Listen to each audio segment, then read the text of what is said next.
여러분, 오늘부터 한 주간 우리 기독교 아마 최대의 절기가 되지 않나 생각합니다. 이 고난주간과 부활절은 우리 기독교 신앙의 핵심적인 내용을 담고 있습니다. 이 땅에 오셔서 우리를 위해 주 예수님께서 십자가 지신 사건, 그리고 부활한 사건은 우리에게 최고의 복음인 것입니다. 예수님의 십자가와 부활은 우리 기독교가 절대로 지나간 역사 속에 생명을 지켜 보존해온 진리입니다. 그래서 사도 바울은 십자가와 부활 외에는 내가 자랑하지 아니하리라. 내가 십자가와 부활 외에는 다른 것을 알기를 원치 아니한다고 고백합니다. 이 바울에게 있어서 십자가와 부활은 평생의 자랑이요, 그의 인생을 지탱하고 그가 붙들어가는 절대로 떼어놓을 수 없는 생명이었습니다. 그리고 오늘 예수 믿는 우리들에게 이 십자가 없는 복음은 복음이 아니요, 십자가 없는 믿음은 믿음이 아닌 것입니다. 십자가와 부활은 평생 우리에게 뗄 수 없는 우리의 생명인 것입니다. 그러므로 우리는 여러분, 예수님이 지신 십자가를 깊이 이해하고 정확하게 믿어야 됩니다. 이 새벽 이번 한 주간 동안 그 복음을 증거하겠지만, 오늘은 우리가 예수님의 십자가의 이 초입에 대해서 말씀을 드리고 싶습니다. 우리는 주님께서 우리를 위하여 십자가에 죽으셨다, 그래서 우리가 구원받았다고 너무 쉽게 이야기합니다. 또 어떤 사람은 말하기를 예수님은 하나님이시기 때문에 십자가를 넉넉히 지셨다, 모든 고난과 십자가를 능히 감당하셨다고 생각합니다. 많은 사람들은 우리 예수님께서 십자가에서 얼마나 힘이 드셨는지, 얼마나 고통스러우셨는지를 피상적으로 이해합니다. 그러나 주님은 우리의 생각과는 너무나 다른 고통의 시간과 과정을 실제적으로 겪으신 것입니다. 오늘 본문에는 예수님께서 십자가 달리기 시기 전날 밤에 제자들을 데리고 감람산 겟세마네라 하는 산 등성을 오르셔서 기도하는 모습이 기록되어 있습니다. 그날 주님은 찬송하며 오르셨다라고 기록되어 있습니다. 무슨 찬송을 불렀을까요? 아마도 예수님은 유대인들이 전통적으로 유월절이 다가오면 유월절 만찬을 마치고 전통적으로 부르는 할렐이라고 하는 찬송을 불렀을 것으로 추측하고 있습니다. 그런데 여러분, 많은 학자들은 이렇게 해석합니다. 그날 주님은 기뻐서 찬양하신 것이 아닐 것이다 하는 것입니다. 여러분, 우리가 그런 경험을 합니다. 너무 마음이 힘들면 기도가 나오지 않습니다. 너무 마음이 힘들면 기도의 제목에 생각이 나지 않습니다. 그래서 기도가 언어로 나오지 않습니다. 그때 사람들은 찬양을 합니다. 기뻐서 찬양하는 것이 아니라 너무 힘이 드니까 기도의 제목과 소리를 잃어버릴 정도로 마음이 다운될 때 사람들은 찬양을 하는 것입니다. 아마 주님은 그날 그러셨을 것이다, 성경학자들은 해석을 합니다. 하나님이시지만 인간의 육을 입으신 주님이시기에 그날 감당할 수 없을 만큼 마음이 힘이 드셨습니다. 또한 주님은 그날 마음이 힘이 드셨기 때문에 혼자 산을 오르지 아니하시고 12제자 중에 특별히 3명의 제자를 선택하여 산에 오르셨습니다. 그리고 주님은 그들에게 말씀하기를 내가 지금 마음이 너무 고민이 되어 죽을 것 같으니 나와 함께 깨어 있어달라고 부탁을 하셨습니다. 여러분, 성경을 보면 주님께서 이런 부탁을 하신, 이런 요청과 이런 표현을 하신 적이 지금까지 단 한 번도 없으셨습니다. 그만큼 주님은 마음이 힘이 드셨어요. 사랑하는 여러분, 우리가 오늘 본문을 보면서 그날 밤 우리 주님이 얼마나 외롭고 힘이 드셨을까를 생각해 봐야 됩니다. 얼마나 힘이 드셨으면 기도하시는데 땀방울이 핏방울처럼 되었을까요? 여러분, 이 학자들은 땀방울이 핏방울이 되었다는 이 표현을 너무 힘이 드시니까 주님이 기도하시는데 눈에 실핏줄이 터져서 눈물이 피눈물이 되어 떨어졌을 것이다 해석합니다. 히브리서 5장 7절에는 그날 주님이 심한 통곡과 눈물로 기도했다고 증거하고 있습니다. 그리고 여러분, 그날 주님이 더욱 힘이 드신 이유가 또 있습니다. 그것은 뭐냐면 같이 기도하러 갔던 제자들이 주님의 마음을 이해하지 못합니다. 주님이 얘들아, 내 마음이 죽을 정도로 힘이 들다, 나와 함께 깨어있자고 이 안타깝게 호소하시는 주님의 마음을 전혀 이해하지 못합니다. 주님은 피눈물을 쏟으며 기도하시지만 제자들은 주님의 마음을 이해하지 못하고 모두 다 잠이 들어버렸습니다. 그리고 또 하나, 하나님이 침묵하십니다. 아버지요, 이 잔을 내게서 옮기시는 것이 아버지에게는 가능하지 않습니까? 그렇다면 그 잔을 옮겨달라고 간청하지만 하나님은 침묵하십니다. 사랑하는 성도 여러분, 그러나 결국 주님은 그날 밤 승리하십니다. 결국 주님은 아버지 내 원대로 마시고 아버지 원대로 되기를 원합니다 라고 자신을 이기고 승리하셨습니다. 또 잠들어 있는 제자들을 깨우시면서 자, 일어나자, 함께 가자, 일어나라, 함께 가자 하시면서 당당히 자기를 체포하러 오는 그들 앞으로 나가시고 십자가를 향하여 당당히 나가셨습니다. 사랑하는 여러분, 오늘 본문은 저와 여러분이 너무 잘 아는 겟세마네 기도에 관한 장면입니다. 저는 오늘 설교는 좀 자유롭게 그냥 제가 묵상한 것을 나누려고 합니다.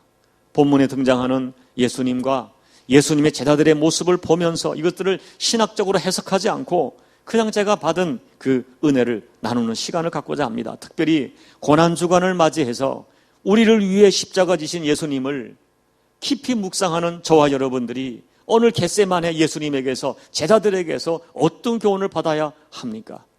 첫째, 우리가 받는 교훈은 우리는 우리 자신의 연약함 때문에 주님의 뜻을 이루기가 정말 어렵다는 것을 본문은 교훈해 주고 있습니다. 먼저 우리는 주님의 모습에서 우리를 발견합니다. 여러분 생각해 보세요. 하나님이신 예수님조차도 십자가가 너무 힘이 드셨습니다. 당신이 마땅히 십자가를 받아야 할 것을 분명히 아시면서도, 아니 그 일을 위해 오셨으면서도 주님은 힘들어 하십니다. 고민하고 슬퍼했다. 본문에 죽을 것 같이 힘이 들다. 이 정도로 말씀하셨습니다. 심지어 이 잔을 내게서 옮길 수 있으면 옮겼으면 좋겠다고 기도하십니다. 여러분, 저는요, 이런 주님의 모습이 때로는 눈물 나도록 감사할 때가 있습니다. 이 말씀이 때로 힘들고 어려울 때마다 저에게 얼마나 위로가 되는지 모릅니다. 여러분, 제게도 정말 고민스럽고 슬플 때가 있습니다. 모든 것을 내려놓고 싶을 때가 있습니다. 그때마다 기도할 때마다 이런 생각이 드는 거예요. 주님도 그러셨는데 나 같은 것은 당연하지 하고 스스로 위로합니다. 주님도 고민하고 주님도 슬퍼하고 주님도 내려놓고 싶으셨는데 나 같은 거 당연히 그럴 수 있지 스스로 위로하는 것입니다. 또 제자들의 모습에서 우리를 발견합니다. 여러분 이 기아는 대로 오늘 본문 앞절에 보면은 그 31절부터 보면은 주님은 제자들에게 이 밤에 너희가 나를 다 버릴 것이라고 예언하십니다. 그러자 베드로가 펄쩍 뛰면서 다른 사람은 주를 버려도 나는 결코 버리지 않겠다고 장담합니다. 강하게 어필합니다. 심지어 주와 함께 내가 죽을지언정 나는 주를 부인하지 않겠다고 다짐하고 또 다짐합니다. 그러자 곁에 있던 다른 11 제자도 우리도 다 그런 마음이라고 같이 다짐을 합니다. 여러분, 저는 가끔 이 말씀을 드렸습니다. 저는 제자들의 이 마음이 진심이라고 믿습니다. 정말 그러고 싶었습니다. 그러나 중요한 것은 그들은 그들의 결심을 지킬 수가 없었습니다. 주님을 위해 죽기는커녕 오늘 본문에 이렇게 힘들어 하시는 주님의 마음조차 헤아리지 못하고 전부 잠들 수밖에 없는 것이 제자들의 수준이고 오늘 우리들의 모습이라는 것입니다. 여러분, 그날 밤 주님은 제자들에게 많은 것을 요구하지 않았습니다. 칼을 들고 나를 지켜달라. 이 죽음의 위협에서 나를 지켜달라. 나를 대신해 죽어달라. 그런 부탁하신 것이 아니고 그냥 내 곁에 내가 너무 힘이 드니 내 곁에 있어만 달라고 부탁을 하셨어요. 그 작은 부탁조차 지킬 수 없는 그들이었어요. 오늘 그들을 한 시간도 주님과 함께 깨어있지 못합니다. 주님의 아픔을 조금도 헤아리지 못합니다. 육체가 피곤하다고 그냥 잠들어 버렸습니다. 이 제자들의 모습이 오늘 저와 여러분의 모습일 것이다. 여러분, 저 주님을 정말 사랑합니다. 하나님이 허락하시면 주님 위해 저도 죽을 수 있을 것 같습니다. 그러나 현실은 그렇지 않습니다. 작은 일에 낙담하고 실망하고 한 시간도 기도하지 못하여 잠들어 있는 제자들의 모습이 오늘 저와 우리 모두의 모습인 것입니다. 마음은 정말 주님을 사랑한다고 하지만 그렇게 사랑하는 주님과 한 시간도 기도할 수 없고 그 주님을 지킬 능력과 힘이 없다는 것, 이것이 오늘 우리들의 가장 큰 문제인 것입니다. 두 번째, 오늘 본문을 통하여 제가 받는 교훈 묵상은 때로는 하나님이 우리로 하여금 혼자서라도 십자가의 길을 걷게 하신다는 것입니다. 여러분, 그날 뽑은 3명의 제자조차 주님의 마음과 고뇌와 고통을 알아주기는커녕 잠에 빠져 있습니다. 예수님은 조금 섭섭하셨을 것입니다. 그러나 주님은 그것 때문에 십자가를 포기하거나 좌절하지 않습니다. 혼자라도 무릎을 꿇고 간절히 기도를 시작합니다. 그리고 하나님을 부르시죠. 오늘 본문에는 내 아버지여 라고 불렀어요. 그러나 마가복음 14장을 보면 아빠 아버지여 라고 기도합니다. 지금 예수님은 가장 낮은 자, 어린아이 같은 마음으로 아버지인 하나님께 나의 고민, 나의 고통, 나의 아픔을 진솔하게 부르짖어 올려드리고 있는 것입니다. 결국 여러분, 마지막에는 혼자 기도하시고 결국 마지막에 혼자서 십자가를 지시는 주님입니다. 사랑하는 여러분, 우리가 때때로 이런 경험을 합니다. 우리에게도 혼자 가는 고독한 길이 있습니다. 여러분, 부부가 함께 할 수 없는 외로운 길이 있습니다. 자식이 부모의 마음을 다 헤아리지 못합니다. 때로는 그래서 고독하고 섭섭합니다. 여러분, 목회자 저 역시 그럴 때가 많죠. 때로는 저분은 나를 이해하겠지, 저 사람은 나와 나의 아픔을 나눌 수 있겠지. 뽑은 사람도 목회자가 정말 고민하고 힘들 때 잠자고 있거나, 심지어 베드로처럼 어느 날 나는 당신을 모른다고 냉정하게 등을 돌릴 때가 있습니다. 그때는 혼자서 피눈물을 흘립니다. 여러분, 제 얘기를 불편하게 좀 듣지 말아 주셨으면 좋겠어요. 지난 몇 주, 한 3, 4주가 담임 목사로서 많이 외로웠습니다. 제가 외로워한 것은 이 새벽 기도 때문입니다. 새벽 기도에 자꾸 기도하는 이론이 적어지는, 걱정이 되는 거예요. 여러분, 목사인 저는 보여지고 느껴지고 있습니다. 우리 교회를 향한 여러 가지 도전들이 제 눈에는 자꾸 보여져서 마음이 고민스러운데, 깨어서 함께 기도해야 할 사람, 마땅히 기도해야 할 사람들이 거의 자리에 있지 않을 때 영적으로 외로움을 느끼는 거예요. 물론 출장이다, 질병이다, 힘들어하는 교우들을 왜 제가 모르겠습니까? 그런데도 마땅히 깨어서 함께 기도할 것을 기대했던 동역자들이 잠을 자고 있는 것 같아 외로울 때 굉장히 외로운 3주를 보냈습니다. 사랑하는 여러분, 우리가 이것을 아셔야 됩니다. 그 길이 결국 사명자 길이라는 거예요. 여러분의 가정에서든 교회에서든 때로는 나 혼자 가야 되고 나 혼자 주님 앞에 독대해야 할 사명이 있습니다. 그래서 여러분, 주님과 함께 가는 길인데도 외롭고 힘이 듭니다. 그러나 여러분 생각해 보세요. 아무리 힘이 들어도 부모의 길을 버릴 수가 없습니다. 아무리 나를 오해하고 몰라줘도 영적 가장의 자리를 포기할 수 없습니다. 교회에서 리더의 길을 포기할 수 없는 것입니다. 사람은 몰라주어도 혼자라도 그 길을 가야 합니다. 그런데 여러분, 중요한 것이 있어요. 그때 내 마음을 알아주시는 분, 내가 부를 수 있는 분, 내 마음을 다 쏟아 넣을 수 있는 하나님 아버지가 계시기 때문에 우리가 넉넉히 이기는 것입니다. 여러분, 예수님 고독하셨습니다. 외로우셨습니다. 그러나 내가 목 놓아 부를 수 있는 아버지가 계셨기 때문에 넉넉히 이기신 것입니다. 사랑하는 교회 여러분, 다시 한번 강조하여 말씀을 드립니다. 우리가 하나님의 뜻을 신실하게 따르는데도 죽게 된 것 같은 상황이 올 수가 있습니다. 그때 마땅히 친구가 되고 벗이 되어 도와줄 것을 기대했던 사람이 등을 돌릴 때가 있습니다. 그러나 죽을 것 같은 상황이 찾아와도 하나님을 내 아버지로 부를 수 있다면 내게 주어진 십자가를 감당할 수 있습니다. 우리가 분명히 믿는 것은 하나님 살아계실 뿐 아니라 그 하나님은 나의 아버지가 되시고 내 아버지는 나의 수준을 아시기 때문에 내가 감당할 수 없는 시험과 도전은 주지 아니하시고 우리가 또한 어려움 당할 때 감당할 힘과 피할 길을 반드시 주시는 아버지이십니다. 이 아버지를 믿기 때문에 때로 내 곁에 아무도 없어 보여도, 심지어 오해를 받고 핍박을 당해도, 그래서 힘들고 외로워도 혼자서라도 십자가의 길을 걸어갈 수 있습니다. 이것이 주님을 따르는 성도들의 인생인 것입니다. 셋째, 오늘 본문이 주는 또 하나의 교훈은 아무리 어렵고 힘이 들어도 십자가 사명은 포기해서는 안 된다는 것입니다. 여러분, 예수님은 평생을 기도로 사셨지만 오늘처럼 처절하게 핏방울이 되도록 기도하신 적은 없으셨습니다. 예수님이 많은 시련과 고통을 겪었지만 내 마음이 고민하여 죽을 것 같다고 말씀하신 적이 처음입니다. 무엇 때문에 이렇게 처절하게 기도했을까 하는 것입니다.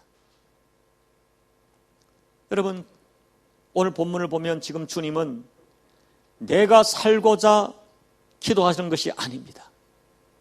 내가 죽고자 이렇게 처절하게 기도하시는 것입니다.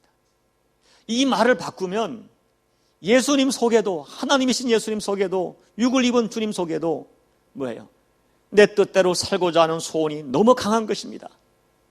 하나님의 뜻은 죽어야 하는 것이지만은 내 뜻은 살고자 하기 때문에 내 뜻을 죽이고자, 아버지 뜻에 맞추고자 이렇게 처절하게 기도하는 것입니다. 여러분, 우리가 솔직히 우리 중에 소리를 지르고 몸부림치고 기도할 때가 있다면 그 10중 8구는 왜 그렇게 기도합니까? 내가 살고자 하는 욕구가 강할 때, 내가 관철시켜야 할 기도의 제목이 너무 절박할 때, 내 뜻이 너무 강력할 때 우리는 정말 소리를 지르고 몸부림치고 금식하며 기도합니다. 그러나 예수님은 죽고자 기도하십니다. 어쩌면 주님이 그토록 처절하게 기도하시는 것은 내 안에 살고자 하는 내 뜻이 너무 강하기 때문에, 그래서 내가 죽어 주님의 뜻을, 하나님의 뜻을 이루고자 그렇게 처절하게 기도하신 것입니다.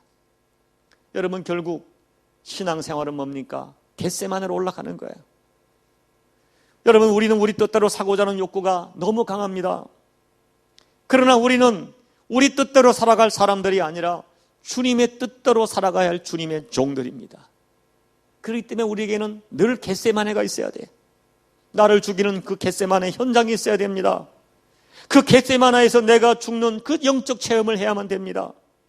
우리는 여러분, 내가 살기 위해서 기도하는 것이 아니라 내가 죽어서 누군가를 살리고 내가 죽게 맡긴 사명을 감당하기 위해서 겟세마네 기도를 드리며 살아야 됩니다. 그것이 성도의 인생입니다. 주님, 내 육체의 형편을 따라 잠들지 않게 주시옵소서. 내 뜻대로 살려고 하는 육체의 요구를 이기고 아버지의 뜻대로 살게 하여 주시옵소서. 겟세마네 기도를 드려야 됩니다. 여러분, 감사한 것은 누가복음 22장을 보면 이토록 처절하게 기도하시는 예수님을 하늘의 천사가 내려와 기도를 돕습니다. 저는 믿습니다. 하나님은 그렇게 겟세마네 현장을 지키는 사람들을 결코 홀로 버려두지 않으십니다. 비록 지금은 눈물의 골짜기를 걷는다 해도 반드시 주님은 상상할 수 없는 위로와 축복을 거두게 해 주실 것입니다. 네 번째, 하나 더 제가 마지막으로 본문을 보면서 묵상하는 것은 잠들어 있는 나를 버리지 않는, 잠들어 있는 나를 포기하지 않는 것이 또한 주님의 큰 축복이고 사랑입니다. 본문 46절, 본문에 보면은 3번이나 주님은 제자를 찾아오십니다. 그리고 46절에 일어나라, 함께 가자 하고 말씀합니다. 여러분, 생각해 보십시오. 기껏 잠이나 자던 제자들, 그들을 깨워서 나와 함께 가자고 하십니다. 위험이 닥치면 그날 밤에 다 자기를 버리고 도망갈 것을 아시면서 제자들에게 얘들아, 함께 가자, 일어나 함께 가자고 말씀합니다. 여러분, 이렇게 이 못난 제자들을 포기하지 않으셨던 주님의 사랑, 주님의 기다림이 없었다면 어떻게 초대교회의 역사에 그들이 그토록 위대하게 쓰임받을 수 있었겠습니까? 오늘 내 결심 하나 지키지 못하는 우리들, 툭하면 육체를 핑계삼아 잠들어 있는 우리들을 주님이 여전히 버리지 않고 기다려주시면서 일어나라, 함께 가자, 다시 기회를 주시는 것이 우리에게 주시는 하나님의 은혜 중에 은혜가 될 것입니다. 그런데 사랑하는 성도 여러분, 오늘 일어나 함께 가자고 하시는 주님의 말씀에서 우리는 또 다른 의미를 찾아야 됩니다. 이 의미가 뭡니까? 이제 그만하면 됐다는 것입니다. 이제 네가 잘 만큼 충분히 잤다고 하시는 것입니다. 아니, 이제는 더 이상 잠잘 수도 없고 더 이상 잠을 자서는 안 된다고 하시는 것입니다. 얘들아, 힘들어도 일어나라. 이제는 가야 된다. 네가 힘들어도 감당할 사명이 있다고 부르시는 것입니다. 여러분, 잘 기억해야 됩니다. 예수님은 나 없어도 충분히 주님의 일을 할 수가 있습니다. 그러나 우리에게 헌신과 축복의 기회를 주시는 것입니다. 내가 지금 힘들어 죽을 것 같은데, 피곤해서 죽을 것 같은데 나를 일어나라 하시는 것은 나를 고생시키고 나를 죽이기 위한 것이 아니라 나를 살리고 내 인생을 가장 존귀하게 하시려고 일어나라, 함께 가자, 나를 부르시는 것을 우리는 믿어야 합니다. 그러므로 여러분, 언제까지 육체의 피곤을 핑계 삼아 누워 있어서는 안 되는 것입니다. 피곤해도 일어나야 하고, 피곤해도 기도해야 되고, 피곤해도 일어나 사명을 감당해야 됩니다. 그것이 성도의 인생입니다.